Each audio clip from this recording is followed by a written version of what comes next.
ఇవాళ హరీష్ రావు వరంగల్ కు వెళ్లి పాలిటెక్నిక్ విద్యార్థులను కలవాల్సి ఉంది. రేవంత్ సర్కార్ తెచ్చిన వివాదాస్పద జీవో 97 గురించి విద్యార్థులతో ముఖాముఖి కానున్న నేపథ్యంలో రేవంత్ సర్కార్ హరీష్ రావును హౌస్ అరెస్ట్ చేసి దీనికి సంబంధించి మరింత సమాచారాన్ని మా ప్రతినిధి వరంగల్ నుంచి రవికాంత్ మనకి ఫోన్ లైన్ లో అందించేందుకు సిద్ధంగా ఉన్నారు. రవికాంత్, చెప్పండి, ఇక వరంగల్ ప్రభుత్వ పాలిటెక్నిక్ విద్యార్థులతో సమావేశం కాకుండా హరీష్ రావును హౌస్ అరెస్ట్ చేస్తుంది రేవంత్ సర్కార్. దీనికి సంబంధించి పూర్తి అప్డేట్స్.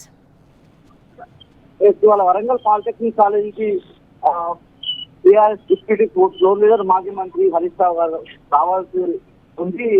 విద్యార్థులతో కలిసి అంటే ఏదైతే జీవో నెంబర్ 97 రద్దు కోసం విద్యార్థులంతా కూడా ఒక ఆందోళనలు నిరసనలు చేపట్టినటువంటి విషయాన్ని మనం చూస్తూ ఉన్నాము. ఆ ఆందోళనలు నిరసనలన్నీ కూడా ఉద్యమం దాల్చినటువంటి పరిస్థితి కూడా. పూర్తిపోయి విద్యార్థిగా మాజీ మంత్రి హరీష్ రావు గారు ఆ ఉద్యమానికి మద్దతునిస్తున్నారు. విద్యార్థులకు సంఘీభావం తెలపడానికి ఆయన వరంగల్ కు వచ్చేటువంటి క్రమంలో ఆయన హైదరాబాద్ లో హౌస్ అరెస్ట్ చేసినటువంటి సందర్భం మనకు కనిపిస్తా ఉంది. ఇవాళ 54 ప్రభుత్వ పాలిటెక్నిక్ కాలేజీలు సహా ప్రైవేట్ పాలిటెక్నిక్ కాలేజీల్లో చదివేటువంటి 1,00,000 మంది పాలిటెక్నిక్ విద్యార్థుల భవిష్యత్తును చీకట్లో నెట్టివేసే విధంగా ఇవాళ రేవంత్ సర్కార్ పనిచేస్తుందని మనం అర్థం చేసుకోవాల్సి ఉంటుంది. విద్యార్థులు రోడ్డెక్కి తమ నిరసనలు తెలుపుతున్నా కనీసం రాష్ట్ర ప్రభుత్వంలో ఒక సోయి లేకపోవడం, కనీసం ఆ విషయంలో పునఃసమీక్షించినటువంటి పరిస్థితి మనకు కనిపిస్తా ఉంది. ఒక ఒంటెత్తు పోకడతో రేవంత్ సర్కార్ అయితే ముందుకు వెళ్తున్నటువంటి తీరు మనకు కనిపిస్తా ఉంది. విద్యార్థులు ఒకటే ప్రశ్నిస్తున్నారు, జీవో నెంబర్ 97 రద్దు చేసి యథాతథంగా ఏదైతే పాలిటెక్నిక్ విద్య తాము ఇంతవరకు కొనసాగిస్తున్నామో అదే విద్యను కొనసాగించాలన్నటువంటి డిమాండ్ ప్రధానంగా వాళ్ళంతా కూడా చేస్తున్నారు. ఒకవేళ జీవో నెంబర్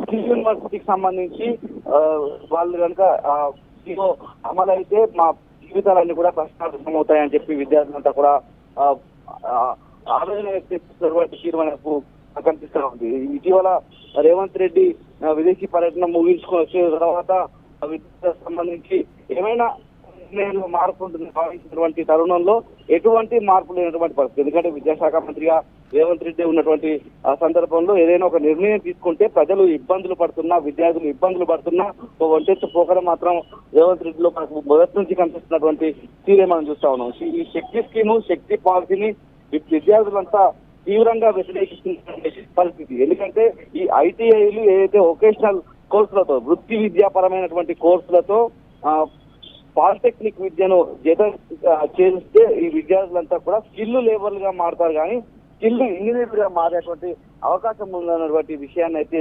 విద్యార్థులు చెప్తున్నారు. ఒకవేళ ఆ స్కిల్ యూనివర్సిటీ అందుబాటులోకి వచ్చి అందులో కనుక చదివితే లాటరల్ ఎంట్రీ ఉండదు, మళ్ళీ ఇంజనీరింగ్ అంటే ఒక అకాడమిక్ ఇయర్ కూడా కోల్పోవాల్సి వస్తుంది.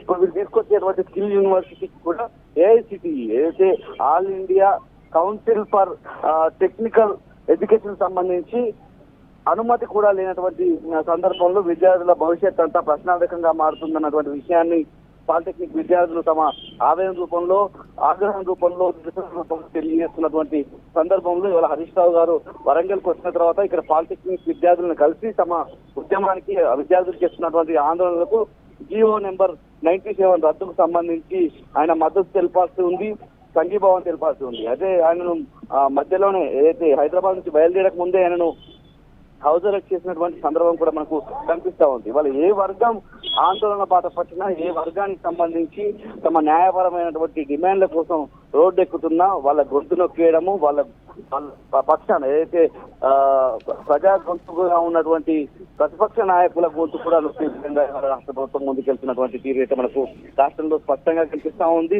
వరంగల్ జిల్లాకు సంబంధించి కూడా ఎక్కడికక్కడ ఏ ప్రోగ్రామ్ సంబంధించి ఇటు దేవాదులకు సంబంధించి సాగునీటి విడుదలకు సంబంధించి కావచ్చు, ఎస్ఆర్ఎస్పీ ద్వారా సాగునీటికి సంబంధించి కావచ్చు, ఏదైనా ఆందోళన బాట పట్టినా పూర్తి స్థాయిలో హౌస్ అరెస్ట్లకే పోలీసులు అయితే హౌస్ అరెస్ట్ చేస్తున్నటువంటి పరిస్థితి. ఉద్యమ కాలంలో ఏ విధంగానైతే నిర్బంధం ఉండేదో తెలంగాణలో గతంలో ఏదైతే 80s 90s లో తెలంగాణ ఏ విధమైనటువంటి నిర్బంధపు పాలన ఉండేదో అలాంటి నిర్బంధపు పాలనే మళ్ళీ కొనసాగుతుంది. ఇవాళ హరీష్ రావు గారిని ఎప్పటికప్పుడు ఎక్కడ ప్రజా సమస్యలకు సంబంధించి ఉద్యమ గొంతుగా ఆయన బయలుదేరాలనుకున్నా కూడా ప్రజలకు సంబంధించినటువంటి హక్కుల కోసం పోరాడే క్రమంలో భాగంగా ఆయన ఎప్పుడు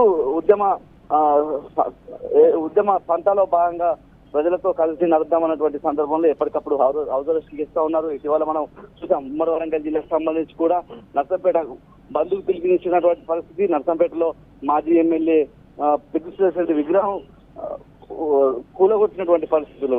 మాజీ ఎమ్మెల్యే పెద్ద రెడ్డి గారి విగ్రహం తొలగించిన తర్వాత ఉమ్మడి వరంగల్ జిల్లా వ్యాప్తంగా ఉన్నటువంటి నాయకులందరినీ కూడా ఇటు మాజీ మంత్రి ఎర్రబెల్లి దయాకరావు గారితో సహా మాజీ ఎమ్మెల్యేలు డాక్టర్ వినయ్ భాస్కర్, నన్నపనేని నరేందర్, కల్లా ధర్మారెడ్డి, ఏదైతే రాజయ్య, ఇలాంటి నాయకులందరినీ కూడా హౌస్ అరెస్ట్ చేసినటువంటి సందర్భం. ప్రజల గొంతుగా బీఆర్ఎస్ పార్టీ ఎప్పుడు గొంతు వినిపించే ప్రయత్నంలో భాగంగా ప్రజలకు మద్దతుగా ఉద్యమ పంతాలో ముందుకెళ్తుందో ఖచ్చితంగా హౌస్ అరెస్ట్ అయితే కొనసాగుతున్నటువంటి తీరు మనకు స్పష్టంగా కనిపిస్తా ఉంది. తెలంగాణ ఉద్యమ సందర్భంలోనూ ఇలాంటి అక్రమ అరెస్టు, ఇలాంటి హౌస్ అరెస్టులు, ఇలాంటి గొంతు నొక్కేటువంటి కార్యక్రమాలు జరిగేవి. మళ్ళీ అదే పంత అదే కాంగ్రెస్ ప్రభుత్వం నుంచి పునరావృతం అవుతుంది. రవికాంత్ చెప్పండి, ఇప్పుడు హరీష్ రావు విద్యార్థులతో సమావేశం పెడితే సర్కార్ బండారం ఎక్కడ బయటపడుతుందోనని రేవంత్ సర్కార్ భయపడుతుంది అనుకుంటారా? ఖచ్చితంగా ఇటీవల మాస్టర్ ట్యాంక్ లోని పాలిటెక్నిక్ కాలేజీకి వెళ్ళినటువంటి సందర్భంలోనూ హరీష్ రావు గారు తాను ఇక్కడికి పూర్వ విద్యార్థిగా వస్తున్నటువంటి విషయాన్ని స్పష్టంగా చెప్పారు. అంటే ఆయన చదువుకున్నటువంటి రోజుల్లో పాలిటెక్నిక్ విద్య ఏ విధంగా ఉంది అంటే బ్లూ కాలర్ ఉద్యోగులుగా కాదు, వైట్ కాలర్ ఉద్యోగులుగా వీళ్ళంతా మారుతారు. అలాంటి అద్భుతమైనటువంటి విద్య పాలిటెక్నిక్ విద్య అనే విషయాన్ని కూడా ఆయన చెప్పినటువంటి పరిస్థితి. ముఖ్యంగా హరీష్ రావు గారు చాలా విషయాలు చెప్పారు. ఏదైతే పాలిటెక్నిక్ కాలేజీలకు సంబంధించినటువంటి ఈ ప్రభుత్వ భూములు ఉన్నాయో, ఈ ప్రభుత్వ భూముల మీద రేవంత్ సర్కార్ కన్నుబడింది. ఆ భూములను అప్పనంగా ప్రైవేట్ వ్యక్తులకు దారాదత్తం చేయడం, అమ్మడం లాంటి ప్రక్రియకు పూనుకుంటున్నటువంటి సందర్భంలో ఇవన్నీ కూడా ఏదైతే ప్రభుత్వ భూముల మీద కన్నుబడ్డటువంటి రేవంత్ సర్కార్ ఈ పాలిటెక్నిక్ భూముల మీద కూడా కన్నుబడ్డటువంటి విషయాన్ని హరీష్ రావు చెప్పినటువంటి విషయాన్ని మనమైతే చూడాల్సి ఉంటుంది. మనం ఇటీవల చూసాం కొన్ని ఆరోపణలు కూడా కాంగ్రెస్ పార్టీకి సంబంధించినటువంటి ముఖ్య నాయకుల పిల్లలు చేసినటువంటి ఆ సందర్భం. ఏదైతే హైదరాబాద్ లో ఉన్నటువంటి భూములను 200 కోట్ల విలువైనటువంటి భూములను ప్రైవేట్ వ్యక్తులకు అప్పనంగా దారాదత్తం చేశారన్నటువంటి విషయాన్ని బహిరంగంగానే చెప్పినటువంటి క్రమంలో రాష్ట్రంలో ఇదే తరహా అయితే పాలిటెక్నిక్ కాలేజీకి సంబంధించినటువంటి ఈ యూనివర్సిటీ వెనుక కూడా కొన్ని వేల కోట్ల స్కామ్ ఉన్నటువంటి విషయం కూడా బయటకు వస్తున్నటువంటి తరుణంలో ఒకవైపు ఈ విద్యను పాలిటెక్నిక్ విద్యను విద్యార్థుల భవిష్యత్తును కాలరాయడము, వాళ్ళ జీవితాలను చీకట్లకు నెట్టివేయడంతో పాటు ఆ విద్యనంతా కూడా ప్రైవేటు పరం చేసి భవిష్యత్తులో ఒక 3 సంవత్సరాల వరకు పాలిటెక్నిక్ విద్య ప్రభుత్వ కనుసన్నలు కొనసాగుతుంది, ఆ తర్వాత ప్రైవేట్ పరం అవుతుంది అన్నటువంటి విషయం చెప్పినటువంటి క్రమంలో విద్యార్థులంతా ఆందోళన వ్యక్తం చేస్తున్నారు. పేద విద్యార్థులుగా ఉన్నటువంటి సందర్భంలో మేము ప్రభుత్వ కాలేజీలో చదువుతున్నాము, భవిష్యత్తులో లాటరల్ ఎంట్రీ ద్వారా మేము ఇంజనీరింగ్ వెళ్ళి సివిల్ ఇంజనీర్లుగా భవిష్యత్తులో ఇంజనీర్లుగా ఎదిగేటువంటి అవకాశం ఉంటుంది, ఇతర రంగాలకు సంబంధించినటువంటి ఇంజనీర్లుగా ఎదిగేటువంటి అవకాశం ఉంటుంది. కానీ ఈ లాటరల్ ఎంట్రీ లేకపోవడము, దీన్ని అంతా కూడా ప్రైవేట్ పరం చేస్తే మేము వేలాది రూపాయలు, లక్షలాది రూపాయల పెట్టుబడి విద్య కోసం పెట్టాల్సి వస్తుందన్నటువంటి ఒక ఆవేదన కూడా విద్యార్థుల్లో వ్యక్తం అవుతుంది. ఎట్టి పరిస్థితుల్లో జియో 97 రద్దు చేయాలన్నటువంటి డిమాండ్ విద్యార్థుల నుంచి అయితే వ్యక్తమవుతున్నటువంటి తీరు మనకు కనిపిస్తా ఉంది. ఆ స్కిల్ యూనివర్సిటీకి ఏఐసిటి ఏదైతే all India council for technical education సంబంధించినటువంటి అనుమతి కూడా లేదు. అసలు ఇది విద్యార్థుల భవిష్యత్తు ప్రశ్నార్థకం అవుతుంది, వాళ్ళు ఇంజనీర్లుగా క్వాలిఫై అయ్యేటువంటి అవకాశమే లేదన్నటువంటి విషయాన్ని కూడా హరీష్ రావు గారు చెప్తున్నటువంటి క్రమంలో ప్రజా గొంతుకగా, విద్యార్థుల గొంతుకగా ఆయన ఇక్కడికి వచ్చిన తర్వాత విద్యార్థులకు సంఘీభావం తెలిపిన తర్వాత ప్రభుత్వ బండారాన్ని అంతా కూడా విద్యార్థుల ముందు బయట పెట్టేటువంటి అవకాశం కనిపిస్తోంది. ఎందుకంటే మాస్టర్ ట్యాంక్ లో ఉన్నటువంటి విద్యార్థులకు ఆయన చాలా విషయాలు చెప్పినటువంటి క్రమంలో ఇక్కడ కూడా వరంగల్కి వచ్చిన తర్వాత కూడా వరంగల్ విద్యార్థులకు ఏం చెప్తాండి, ఎందుకంటే వరంగల్ పాలిటెక్నిక్ సంబంధించినటువంటి విద్యార్థులంతా కూడా రోడ్డు ఎక్కి ఇటీవల కాలంలో ఆ ములుగు రోడ్డు ఆ ప్రాంతం అంతా కూడా పెద్ద ఎత్తున నిరసనలు తెలుపుతా ఉన్నారు. మళ్ళీ హరీష్ రావు గారు వచ్చిన తర్వాత విద్యార్థులు ఎట్లాంటి చైతన్యం రేకెత్తే అవకాశం ఉంది కాబట్టి పూర్తిగా ఆయన హౌస్ అరెస్ట్ చేస్తే పూర్తిగా విద్యార్థుల గొంతుకను హరీష్ రావు ద్వారా నొక్కేసినటువంటి అవకాశం అయితే మనకు స్పష్టంగా అనిపిస్తుంది. Right, thank you Ravikanth.